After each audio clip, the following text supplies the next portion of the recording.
Sastra channel நேயர்களுக்கு நமஸ்காரம். அனுதினம் ஆனந்தம் நிகழ்ச்சியில் உங்கள் அனைவரையும் சந்திப்பதில் மிக்க மகிழ்ச்சி.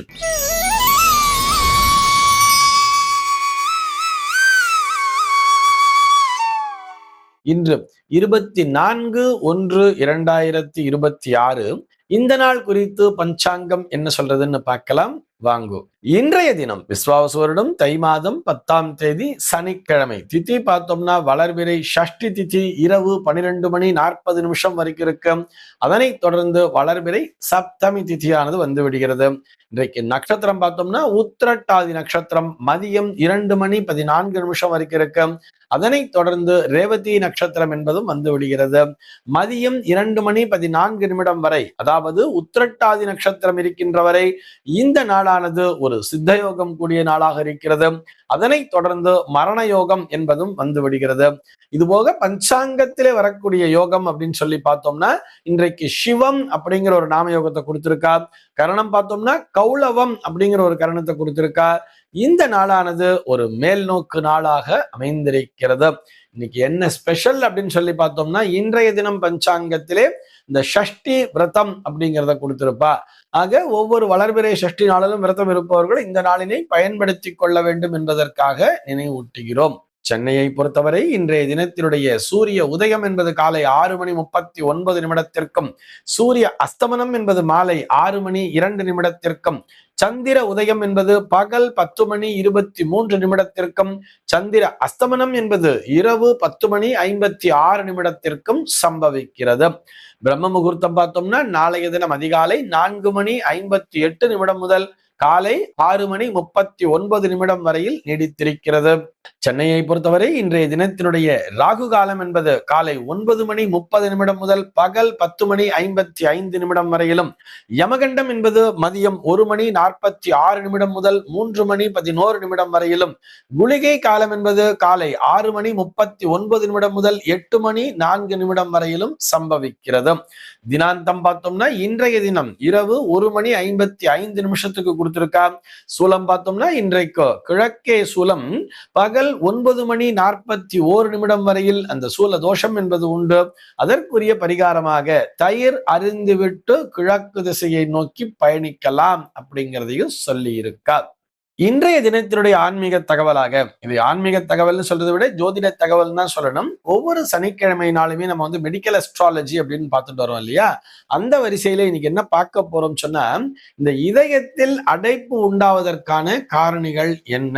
இந்த பிளாக்கேஜ் சொல்றாலே இப்ப யாரை பார்த்தாலும் நம்ம வந்து அடிக்கடி கேள்வி பண்றோம், ஹார்ட்ல வந்து பிளாக்கேஜ், ஆஞ்சியோ பண்ணா அப்புறம் ஆஞ்சியோ பண்ண இந்த பிளாக்கேஜ் எல்லாம் எடுக்கணும்னு சொல்லிட்டு எல்லாம் சொல்லி இருக்கா, பைபாஸ் பண்ணிருக்குன்னு சொல்றா.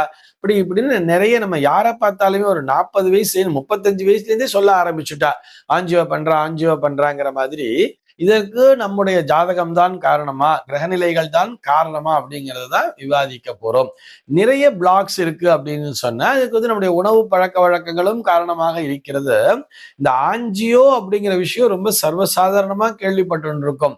ஏதோ ஒரு வலி, ஒரு கேஸ்ட்ரைட்டிஸ்னா கூட திடீர்னு வந்து பயந்துடுறா, உடனே போய் என்னன்னு செக் பண்றா, பிளாக்கேஜ் இருக்குங்கிற, அது இதுன்னு ஏதோ சொல்றா, உடனே அதை ரிமூவ் பண்ணணுங்கிற மாதிரி நிறைய ட்ரீட்மெண்ட்ஸ் எல்லாம் எடுத்துட்டு இருக்கோம். இதற்கு வந்து ஜோதிடவியல் ரீதியாக பார்க்க வேண்டும் என்று சொன்னால் நம்முடைய ஜாதகத்திலே 4ஆம் பாவகம் என்பதைத்தான் ஆராய வேண்டும். அந்த 4ஆம் பாவகத்திலே ஏதேனும் கிரகங்கள் அமர்ந்திருக்கிறதா? அது எந்த கிரகமா இருக்கலாம், குருவாகவும் இருக்கலாம், சுக்கிரனாகவும் இருக்கலாம். எந்த கிரகம் அமைந்திருக்கிறதோ அதற்கு ஏற்றார் போல்தான் அந்த பிளாக்கேஜ், அடைப்பு அப்படிங்கிறதெல்லாம் பார்க்கிறோம். அதிலே வந்து ஒரு காம்பினேஷன் அப்படிங்கிறது, ஒரு சூரியன் செவ்வாயினுடைய காம்பினேஷன் இருக்குன்னு வச்சுக்கோமே, அப்ப வந்து அவர்களுக்கு பிரச்சனைங்கிறது அதிகமாக இருக்கும். அதுவும் அது வந்து ஒரு கேத்து சாரம் வாங்கின்னு இருக்கு, அல்லது ஒரு ராகு சாரம் வாங்கின்னு இருக்கு, அல்லது ஒரு ராகுவனுடைய காம்பினேஷன்ங்கிறது அந்த இடத்துல இருக்குன்னு சொன்னா பிரச்சனைகள்ங்கிறது வரத்தான் செய்யும். உடனே நம்முடைய ஜாதகத்தை எடுத்து வச்சுட்டு, ஐயோ எனக்கு 4ல சூரியனும் செவ்வாயும் இருக்கு, அப்ப எனக்கு பிளாக்கேஜ் வந்துடும் சொல்லிட்டு நாம தவறாக நினைத்து கொள்ள கூடாது. ஏன்னா அதிலேயே கூட எந்த டிகிரியில உட்கார்ந்துட்டு இருக்குங்கிறதெல்லாம் பார்க்கணும். சூரியனும் செவ்வாயும் என்ன டிகிரியில உட்கார்ந்து இருக்குலாம் பார்க்கணும். ஏன்னா அந்த 4ஆம் பாவகத்தை சுகஸ்தானம் என்ற பெயரிலும் சொல்கிறார்கள். வீடு, வண்டி, வாகனம், சொத்து, சுகம், மனை அத்தனையும் கொடுப்பதும் அந்த 4ஆம் பாவகம் என்பதுதான். ஒரு 4ஆம் பாவகத்திலே ஒரு சுப கிரகங்கள் அமர்ந்திருந்தால் அவர் எப்ப பார்த்தாலும் சுகவாசியா தானே உட்கார்ந்துட்டு இருப்பார், கஷ்டப்படாம சுகவாசியா உட்கார்ந்துட்டு இருப்பார். அப்படி சுகவாசியா உட்கார்ந்து ஆட்டோமேட்டிக்கா இந்த மாதிரி பிரச்சனைகள் வரத்தானே செய்யும். அதையும் நம்ம யோசிக்கணும் தானே. ஒருபுறம் சுகம் என்பது இருந்தாலும் மறுபுறம் அதற்கேற்றார் போல் உடல்நிலையிலே பிரச்சனையையும் தரும் என்பதை புரிந்து கொள்ள வேண்டும். இது போக அந்தந்த தசாபுக்தி காலங்களில் தான் அது பெருசா எடுக்குங்கிறதையும் நினைச்சுக்கணும். அதை விட்டுட்டு எனக்கு 4ல ராகு இருக்குன்னு சொன்னா இவருக்கு ராகு திசைங்கிறதே 100 வயசுலதான் வர்றதுன்னா அப்ப அதை பத்தி கவலைப்பட வேண்டிய அவசியமே இல்லையே. அதனால நம்மளா ஏதாவது ஒரு தவறாக கற்பனை செய்து கொள்ளக்கூடாது அப்படிங்கிறதுக்காக சொல்றோம். இந்த கொலஸ்ட்ரால் அப்படிங்கிற விஷயத்தை கொடுக்கறதே குருவும் சுக்கிரனும் தான் சொல்லுவா. குருவைத்தான் பிரதானமாக பார்த்தோம்னா குரு என்கின்ற கிரகம் தான் உடம்பிலே தேவையற்ற கொழுப்புகளை சேர்க்கிறது அப்படிங்கிறதையும் சொல்றார். ஆக குருவே 4ல் அமர்ந்திருந்தால் கூட அவர் என்ன சாரம் வாங்கியிருக்கார் அப்படிங்கிறதெல்லாம் பார்க்கணும். ஆக 4ஆம் பாவகம் என்பதும் சூரியனினுடைய சஞ்சார நிலை, ஏன்னா இதயத்தின் மீது தன்னுடைய ஆதிக்கத்தை செலுத்தக்கூடிய கிரகம்ங்கிறது குறிப்பாக சூரியன் என்கின்ற கிரகம் தான். அந்த சூரியனுடைய சஞ்சார நிலையும் எப்படி இருக்கிறதுங்கிறத பார்த்துட்டு தான் அந்த இதயத்தினுடைய ஃபங்க்ஷன் எந்த அளவுக்கு இருக்குங்கிறத தீர்மானம் பண்ண முடியும். அதுபோக இந்த நுரையீரல்னு சொல்றோம் இல்லையா, இந்த நுரையீரலுக்கும் இதயத்திற்குமே நெருங்கிய தொடர்பு என்பது உண்டு. ஏன்னா இந்த நுரையீரல் எந்த அளவிற்கு அந்த ஆக்சிஜனை வாங்கி வெளியில விடுறதோ அதற்கு ஏற்றால் போல்தான் அந்த இதயத்தினுடைய பம்பிங் சிஸ்டம் அப்படிங்கிறதும் இருக்குமா. உதாரணத்துக்கு சொன்னா இந்த மலை ஏறும் போது தெரியுமா, மலை ஏறுறோம் இல்ல உயரமான படிக்கட்டுகள்ல ஏறுறோம் பொழுது அது ஏற ஏற ஏற மூச்சு வாங்கும். அப்ப மூச்சு வாங்கும்போது என்னோட ஹார்ட் அப்படி தொட்டு பார்த்தாலும் தெரியும், பட்டு பட்டு பட்டு பட்டுன்னு வேகமா அடிச்சுக்கும் தெரியுமா. ஏன்னா அதிகமாக மூச்சு வாங்கி வெளியிலே விடுகிறோம், ரொம்ப சிரமப்பட்டு ஏறுறோம். அப்படி வேக வேகமா ஏறும் பொழுது மூச்சுங்கிறது வாங்குறது, அந்த மூச்சு வாங்கும் பொழுது இதயம் என்பது வேகமாக துடிக்கிறது அல்லவா. ஆக இந்த நுரையீரலுக்கும் இந்த இதயத்திற்கும் நெருங்கிய தொடர்பு என்பது உண்டு. அப்ப நுரையீரல் மீது தன்னுடைய ஆதிக்கத்தை செலுத்தக்கூடிய பாவகம் எதுன்னு சொல்லி பார்த்தோம்னா 3ஆம் பாவகம் என்பதுதான். அந்த 3ஆம் பாவகத்தையும் கணக்கிலே கொள்ள வேண்டும் சொல்றார். இது ஏன் நான் இந்த நேரத்துல வலியுறுத்தி சொல்றேன்னா, சமீபத்திலே ஒரு நண்பர், அது ரொம்ப தெரிந்த மனிதர் தான், அவர் என்ன பண்ணான்னு சொல்லி பார்த்தோம்னா ட்ரெக்கிங் அப்படிங்கிறதுக்காக போயிருக்காரு. மலை ஏறினா ட்ரெக்கிங் பண்ணும்போது ரொம்ப கஷ்டப்பட்டு ஏறி இருக்காரு. இங்கே பார்த்தோம்னா ஒரு மிகப்பெரிய சுகவாசி, வீட்டுல 2வது மாடிக்கு போறதுக்கு கூட ஒரு லிப்ட்ல தான் போவார், படி ஏறி இறங்கினது இல்லை. ஆனா இத்தனைக்கும் ஒரு சுகர் கிடையாது, பிபி கிடையாது, ஜஸ்ட் 43 இயர்ஸ் ஓல்டு தான், 43 வயசு தான் ஆறுது. ஆனா அவர் ஜாலியா எல்லாரும் ட்ரெக்கிங் கூப்பிடுறான்னு சொல்லிட்டு ஒரு ட்ரெக்கிங்காக போனார். ட்ரெக்கிங் போயிட்டும் வந்துட்டார், எல்லாம் முடிஞ்சிருச்சு. முதல் நைட் வீட்டுக்கு வந்துட்டார், டூர்லாம் முடிச்சுட்டு வீட்டுல சாப்பிட்டுட்டு படுத்துட்டார். மறுநாள் காலையில பார்த்தோம்னா அவர் எழுந்திருக்கவே இல்லை. எழுந்திருக்கலன்னு சொல்லி பார்த்தா அவர் ஒரு கோமா ஸ்டேஜுக்கு போயிட்டார். அவருடைய நினைவுங்கிறதே சுத்தமா இல்லை. அப்படின்னு உடனே அவர் என்ன பண்ணிருக்கா, மூச்சையா இருக்காருன்னு சொல்லிட்டு காலைல எழுந்திருக்கிறேன்னு சொல்லி மருத்துவமனையில போய் அட்மிட் பண்ணி பார்த்திருக்கா. செக் பண்ணி பார்த்தா 3 இடத்துல பிளாக்கேஜ் இருந்திருக்கு அப்படிங்கிறத சொல்லியிருக்கா. அப்பதான் சொன்னாலாம், அதற்கு வேற ஏதோ ஒரு பேரும் சொல்றார். இப்படி அவர் ட்ரெக்கிங் பண்ணும்போது அந்த பனி காற்று இதெல்லாம் கூட உள்ள போய் அந்த இதயத்துல ஒரு பிளாக்கேஜை உருவாக்கி இருக்கு அப்படிங்கிறதையும் சொல்றார். அது உருவாக்கி அவருக்கு எவ்வளவோ ட்ரீட்மெண்ட் எல்லாம் பண்ணி பார்த்தா, அத்தனை ட்ரீட்மெண்ட்டும் பண்ணி கூட அவருடைய மூளையானது ஆக்டிவேட் ஆகாம அது என்ன ஆயிடுதுன்னு சொன்னா, ஏன்னா இதயத்துல இருந்து பம்பிங் போனாதானே அந்த பிளட் மூளைக்கு போனாதானே மூளைங்கிறது ஒர்க் பண்ணிட்டு இருக்கோம்.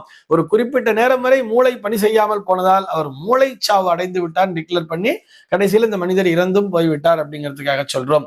ஆக இது பிளாக்கேஜ் அப்படிங்கிறது ஒரு நல்ல ஆரோக்கியமான மனிதர் தான், பிபி கிடையாது, சுகர் கிடையாது, கொலஸ்ட்ரால் கிடையாது, எதுவும் கிடையாது.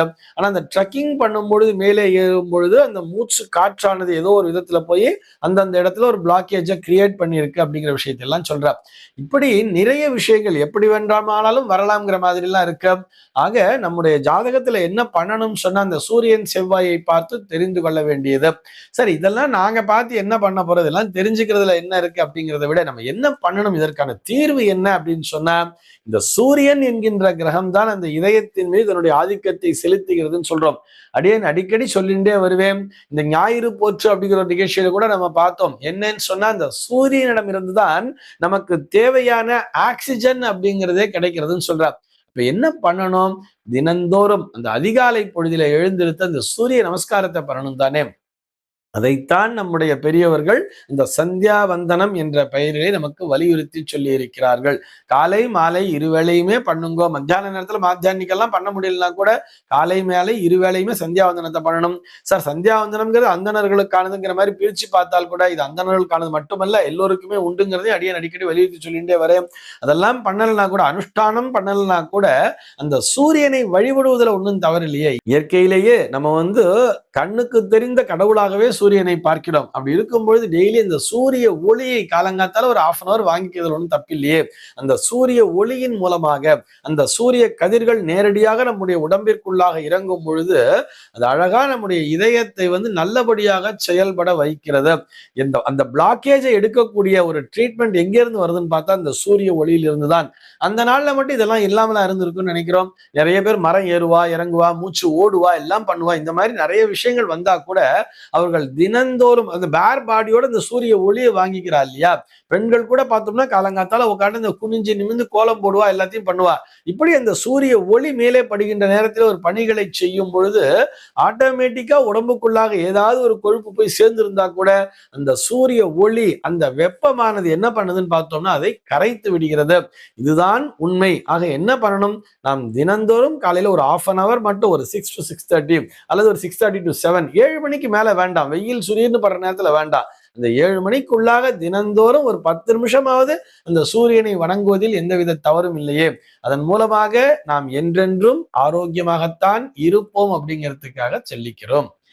இந்த தகவலோடு இன்றைய தினம் உங்களிடமிருந்து நான் விடைபெற்றுக் கொள்கிறேன். மீண்டும் உங்கள் அனைவரையும் நாளைய தினம் ஒரு புதிய தகவலோடு சந்திக்கிறேன். அன்பர்கள் அனைவருக்கும் அனுதினமும் ஆனந்தமாய் அமைய பிரார்த்திக்கிறேன்.